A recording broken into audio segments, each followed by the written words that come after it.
너이다. 아멘. 오늘 말씀에 보면 이렇게 말합니다. 그 눈을 뜨게 하여 어둠에서 빛으로 사단의 권세에서 하나님께로 돌아오게 하고, 그 다음에 나누죠. 죄사함과 나를 믿어 거룩하게 된 무리 가운데서 기업을 얻게 하리라 하더이다. 챔버스 목사님은 이 부분을 나눠서 설명하고 있습니다. 그러니까 그 눈을 뜨게 하여 어둠에서 빛으로 사단의 권세에서 하나님께로 돌아오게 하고, 이 단계는 아직 구원의 단계에 이르지 못했다라고 해석을 합니다. 그러니까 빛을 보고 그 빛에 대해 반응해서 무언가 행동으로 옮긴 것, 그것까지는 아직 구원에 이른 것이 아니라는 것입니다. 그럼 구원은 무엇입니까? 그 다음에 나오는 말, 죄사함이라는 것입니다. 그럼 죄사함은 무엇이겠습니까? 예수 그리스도를 통해, 이걸 어디라고 설명할 수는 없는데 예수 그리스도를 통해 어느 단계, 어떤 그 죄사함이라는 그 깊은 은혜의 과정 가운데 들어오게 된 것, 그것이 구원이라고 설명하고 있습니다. 이걸 자세히 다시 설명해 볼게요. 오늘 말씀에서 구원에 대해서 챔버스 목사님은 두 가지에 대해서, 두 과정에 대해서 얘기해요. 사실 구원이라는 부분에 대해서 성경이 설명할 때 구원이라고 설명하지 않고 칭의라는 단계로 설명하고, 성화라는 단계로 설명하고, 영화라는 단계로 구원을 설명하고 있다는 거예요. 그 중에서 칭의와 성화에 대해서 오늘 말씀하고 있어요. 그래서 첫째는 칭의에 대한 것이고 둘째는 성화에 대해서 말씀하고 있습니다. 칭의에 대해서 이렇게 말합니다. 하나님이 주시는 은혜의 첫 번째 주권적인 역사는 죄악을 사함받는 것입니다. 그러니까 빛에서 돌이켜서 빛을 바라봤다고 해서 그것이 죄사함을 받은 것이 아니라, 완전히 예수 그리스도를 통해 죄사함을 받는 그 은혜 가운데로 들어오는 것, 그것을 알게 되는 것, 그 죄사함 가운데 거하게 되는 것, 그것이 바로 구원이라고 말씀하고 있다는 것입니다. 구원을 받았다는 유일한 증거는 그가 예수 그리스도께 죄사함을 받았다는 사실입니다. 그런데 자칫 사람들이 착각하는 것이 있다는 것입니다. 빛의 자극을 받은 변화를 구원으로 착각한다는 것입니다. 그래서 챔버스 목사는 이렇게도 표현해요. 많은 사람들이 이 단계에 있습니다. 그들의 눈은 열렸습니다. 그런데 그들은 아무것도 받지 않았습니다. 단지 마음이 변해 결심을 한 상태는 아직 거듭난 상태가 아닙니다. 여러분, 그래서 구원은 무엇입니까? 하나님의 선물입니다. 전적인 은혜입니다. 나로부터 출발하는 것이 아무것도 없습니다. 내가 뭔가 결단하고 실행에 옮겨서 무언가가 행해진 것은 구원이 아닌 것이죠. 구원은 거저 받은 것이고, 내가 아무것도 나로부터 원인적인 부분이 발생하지 않았는데 오직 결과만이 내 안에 임하게 되어진 것, 다시 말하면 예수 그리스도를 통한 그 결과인 죄사함이 내 안에 들어오는 것, 그 은혜 안에 거하게 되어진 것, 그것이 바로 구원이라는 것입니다. 근데 빛을 보고 내가 그 빛을 따라가야지 라고 결단해서 발을 옮긴 것이 구원이 아니라는 겁니다. 이것을 분명히 해야 된다는 겁니다. 이걸 착각하면 안 된다라는 것입니다. 그래서 성경에서 이런 예가 뭐가 있나 라는 부분을 생각해 봤어요. 여러분, 예수님이 가버나움에 가셨어요. 많은 인파들이 모였는데 그들을 피해서 가버나움으로 가셨어요. 제자들이 쫓아와서 주님 왜 여기 계십니까? 라고 예수님께 물어요. 그랬더니 예수님이 그들의 그 질문에 대해서 이렇게 답을 해요. 뭐라고 답하냐면, 너희가 나를 찾는 것은 표적을 본 까닭이 아니요 떡을 먹고 배부른 까닭이다, 이렇게 말을 해요. 뭔가 안 맞지 않아요? 예수님의 말씀을 잘 묵상해 봐야 돼요. 너희가 나를 찾는 까닭은 표적을 본 까닭이 아니요 떡을 먹고 배부른 까닭이로다. 여기서 표적은 무엇이에요? 표적이 뭡니까? 새벽이라 얘기 나누면 안 돼. 표적이 뭐예요? 표적이 예수 그리스도의 십자가예요. 예수 그리스도의 십자가의 구원을 의미한다고요. 예수 그리스도께서 십자가에 달려 죽으시고 부활하시는 것이 표적이에요. 예수님이 말씀한 표적은 그거라고요. 자, 그 부분을 확인하기 위해서 마태복음 16장에 보면 바리새인들과 사두개인들이 예수님을 시험하기 위해서 나와요. 그래서 그들이 예수님을 시험하는데 뭐라고 예수님을 시험하냐면, 16장 1절에 바리새인들과 사두개인들이 와서 예수를 시험하여 하늘로부터 오는 표적 보이기를 청하니. 그래요. 여러분, 그들이 이렇게 와서 예수님께 표적을 청했더니 예수님이 그들한테 내가 너희들한테 보여줄 표적은 하나밖에 없어. 다른 것은 다 보여줄 게 없어 라고 얘기해요. 그 하나밖에 없는 표적이 뭐예요? 모르십니까? 요나의 표적 아닙니까? 요나의 표적이 뭐예요? 뭘 의미해요? 요나의 표적은 예수 그리스도의 십자가 죽음 부활을 의미하는 것 아닙니까? 맞죠? 그러니까 그 바리새인과 사두개인들이 와서 구했던 표적은 표적이 아니고 기적을 보여달라는 거예요. 예수님이 말씀하는 표적이 아닌 거예요. 네가 하나님의 아들이라 그러고 네가 전하는 것이 복음이라 그러고 네가 정말 오만 얘기를 다 하는데 그렇다면 그 증거를 보여줘. 그 증거가 될 수 있는 하늘로부터 온 기적을 보여줘 라고 얘기하는 거죠. 그랬더니 예수님의 대답은 아니야, 너희들이 원하는 기적은 보여줘봤자 아무 소용이 없어. 왜 이렇게 얘기하십니까? 이미 보여줬거든요. 수많은 병자들을 고쳐줬고 귀신 들린 자를 쫓아냈고 오병이의 기적을 행하였고 수없이 많은 기적들을 보여줬거든요. 근데 그들이 그것을 바라볼 때 하늘로부터 온 기적이 표적이 분명한데 그것을 그것으로 봤어요? 안 봤다는 거예요. 왜 그들이 그것을 단순히 기적으로 보고 표적으로 보지 못했던 것일까요? 그 원인은 그들이 죄사함의 은혜 가운데로 들어오지 않았기 때문이에요. 예수 그리스도의 그 구원의 칭의를 맛본 사람만이 기적을 바라보고 그 기적이 표적임을 깨닫게 되어지는 거예요. 제가 가끔 이런 예를 들어요. 누구나 다 기도 응답을 받을 수 있지 않습니까? 그렇죠? 기도하고 응답을 받을 수 있잖아요. 근데 그 기도의 응답이 하나님으로부터 온 구원받은 나에게 준 하나님이 주신 응답이라고 받는 사람은 어떤 사람이에요? 구원받은 사람이에요. 그렇죠? 다른 사람들, 구원받지 못한 사람은 무언가 그런 기적이 일어났을 때 하나님으로부터 응답이 있다 할지라도 그게 뭐예요? 우연이 되는 거죠. 행운이 되는 거라고요. 이게 무슨 의미인지 알겠어요? 기적을 똑같이 보는데 어떤 사람은 그 기적을 단순히 우연이나 좋은 일, 행운, 어쩌다 일어난 일으로 생각한다면 구원을 받은 하나님의 자녀는 그것이 뭐예요? 하나님이 나에게 준 표적인 거예요. 그렇죠? 하나님이 주신 응답인 거라고요.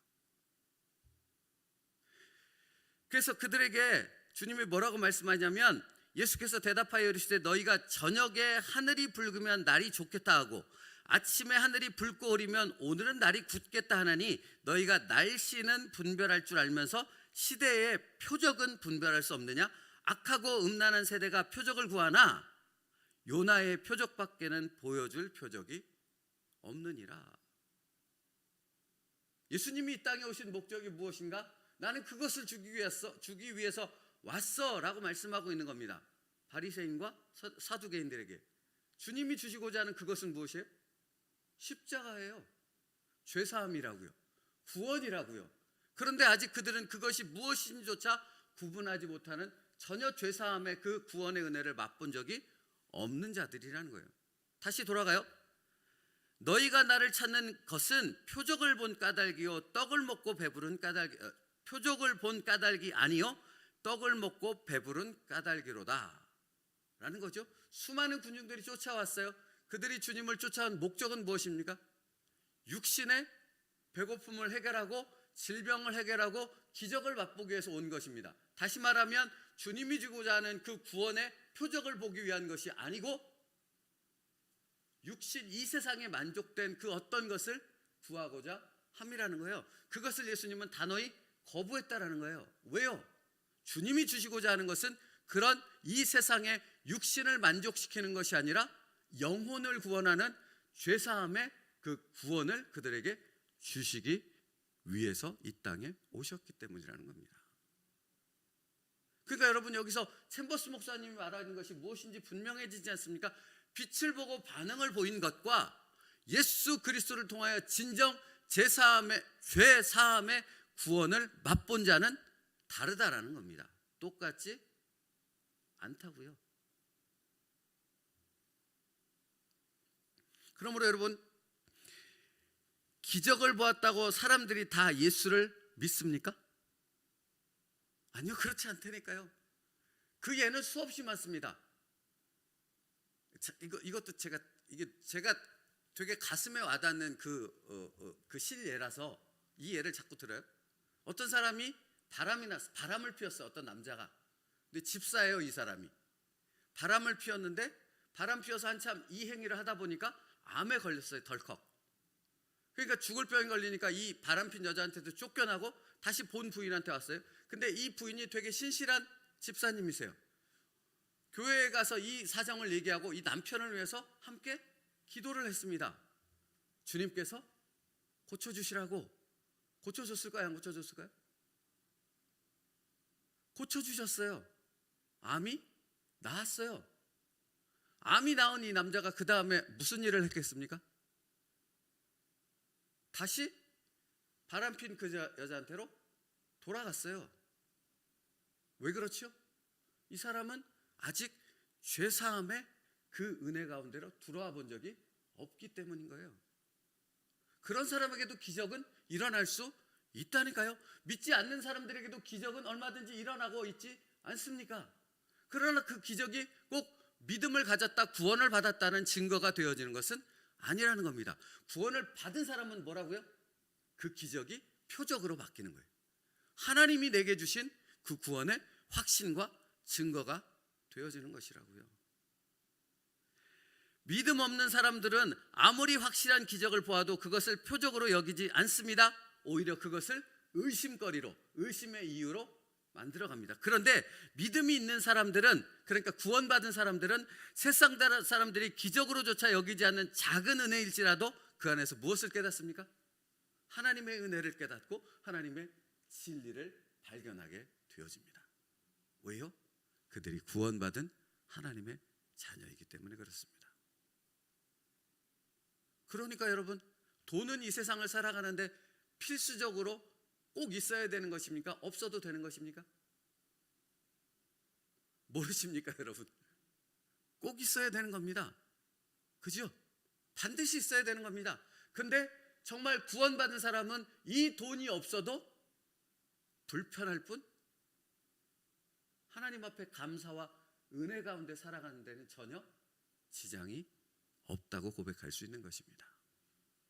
이게 구원받은 사람이에요.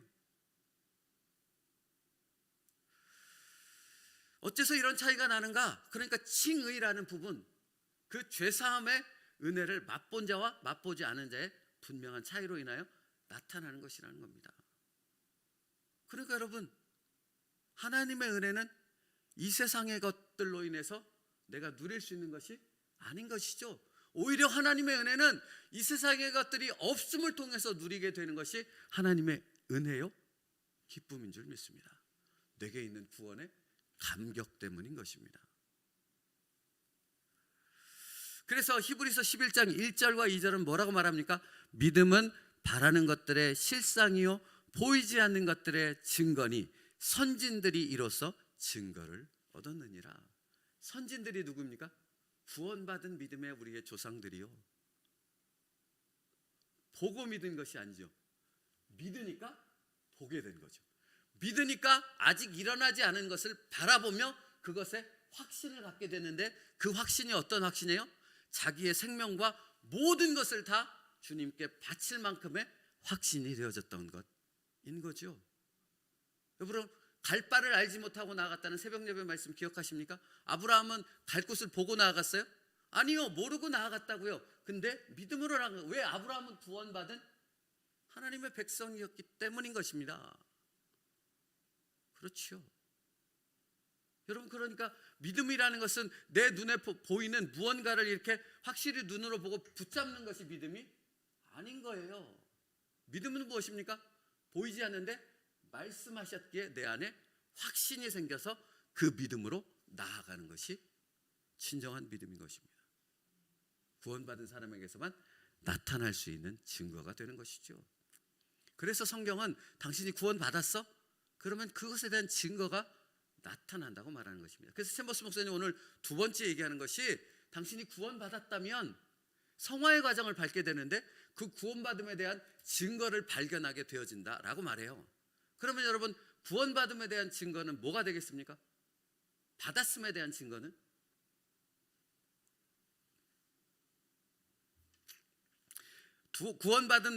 받은 것에 대한 증거에 대해서 이렇게 표현해요. 은혜의 두 번째 위대한 역사는 거룩하게 된 자 가운데 임하는 기업입니다 라고 표현해요. 그리고 이것을 매우 간단하게 설명해요. 거듭난 영혼은 성화의 과정을 겪으며 자신에 대한 권리를 신중히 예수 그리스도께 양도합니다. 구원받았다는 증거가 뭐예요? 끊임없이 내가 가진 내 기득권 있잖아요. 내가 가지고 있는 내 거라고 생각하는 그것을 누구께 드려요? 주님께요. 주님께요. 이게 증거라고요. 그러니까 이 증거가 내 안에서 나타나야지만 내가 무엇을 경험한 사람이에요? 칭의를 경험한 사람이에요. 또 한 가지 얘기해요. 아울러 타인에 대한 하나님의 관심을 자신의 관심과 완전히 일치시킵니다. 여러분, 그러니까 구원받은 사람은 자기와 똑같이 누구를 생각해요? 다른 사람을 자기와 똑같이 생각해요. 이게 사실은 부부관계에서 설명하여서 성경은 말하고 있지 않습니까? 아내들이요, 남편을 어떻게 하라고요? 존경하라고요. 누구를 존경하듯이? 예수님을 존경하듯이. 남편들이요, 아내들을 사랑하래요. 어떻게 사랑하래요? 예수님이 교회를 위해 목숨을 주신 것과 같이 너의 목숨을 다하여 아내를 사랑하래요. 이게 뭐예요? 이게 윤리적인 부분을 얘기하는 거예요? 아니라는 거예요. 내가 구원받았다면 그 구원의 증거가 그렇게 삶을 통해 이타적인 삶을 살아가는 나의 삶을 통해 그 증거의 결과물들이 나타난다라는 것입니다. 그러니까 그리스도인 부부는 다를 수밖에 없는 거예요. 세상의 부부와 똑같을 수 없는 거예요. 그런데 세상의 부부만큼도 못한 부부라면 그건 그리스도인의 구원받은 부부가 아니라는 것을 분명하게 보여주는 거예요. 여러분, 그러니까 시간이 없어서 그러는데 산상수훈 말씀에 주님이 마태복음 5장 38절 48절에 이런 말씀들을 하세요. 다 찾아보고 싶지만 들어보세요. 누구든지 너로 억지로 오리를 가게 하거든 그 사람과 몇 리를 가요? 겉옷을 달라 하면 뭐라 그래요? 속옷까지 줘라. 그리고 이렇게 또 말씀하세요. 내가 구하는 자에게 주며 내가 꾸고자 하는 자에게 거절하지 말라. 나는 너희에게 이르노니 너희 원수를 사랑하며 너희를 박해하는 자를 위하여 기도하라. 이같이 한즉 하늘에 계신 너희 아버지의 아들이 되리라. 하나님의 아들은 다르다는 겁니다. 무엇까지 하래요? 원수를 사랑하기까지 한답니다. 그건 내 어떤 의와 사랑 때문인 거예요? 아니요, 그렇지 않다라는 거예요. 내 안에 예수 그리스도의 죄사함의 그 은혜가 임했는데 그 은혜는 나의 삶을 변화시키는데 어디까지 변화시켜요? 나로서는 전혀 불가능한 일까지도 변화시키는 거예요. 원수를 사랑하는 그 단계까지도 나를 이르게 한다는 거예요. 무엇 때문에? 내 안에 있는 예수 그리스도 때문에. 그래서 어제 살펴봤던 말씀이 뭡니까? 초월적인 하나님의 보호 아닙니까? 초월이라고요. 뛰어넘는 거라고요. 무엇을 뛰어넘어요? 나의 한계를 뛰어넘는 것 아닙니까? 무엇으로? 믿음으로. 그게 믿음이라고요. 이게 구원받은 사람에게 나타나는 증거라고요. 사실 여러분, 저는 평생을 새벽 예배를 했지 않았겠습니까? 그렇죠? 하나님이 나를 구원하셔서 목사 삼아주지 않았다면 그렇게 안 했을 것 같습니다. 근데 삼아주시니 그냥 새벽 예배가 은혜요, 기쁨이요, 감사인 것이죠. 여러분, 우리의 삶 가운데 날마다 우리는 무엇이 발견되어져야 되는 거예요? 우리가 예수 그리스도의 죄사함을 입어 구원받았다는 그 증거들이 우리의 삶을 통해서 발견되는 거예요. 그 발견됨의 증거를 오늘 챔버스 목사님은 다른 사람을 나처럼 똑같이 사랑하는 예수 그리스도와 똑같은 마음의 변화가 나의 삶 가운데 나타나야 한다. 그리고 이것을 뭐라고 표현해요? 구원의 과정 가운데 성화라고 표현해요. 성화는 구원받은 사람은 반드시 통과해야 될 과정 아닙니까? 그렇죠?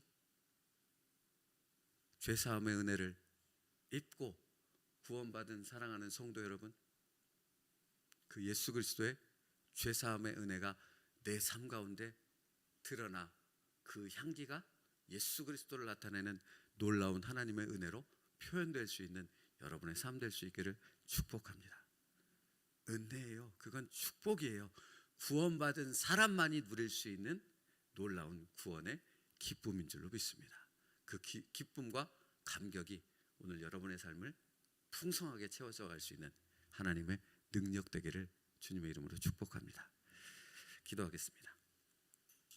살아계신 하나님, 구원은 내 안에서 생겨난 것도 아니요, 내 의지와 노력으로 얻어진 것도 아닙니다.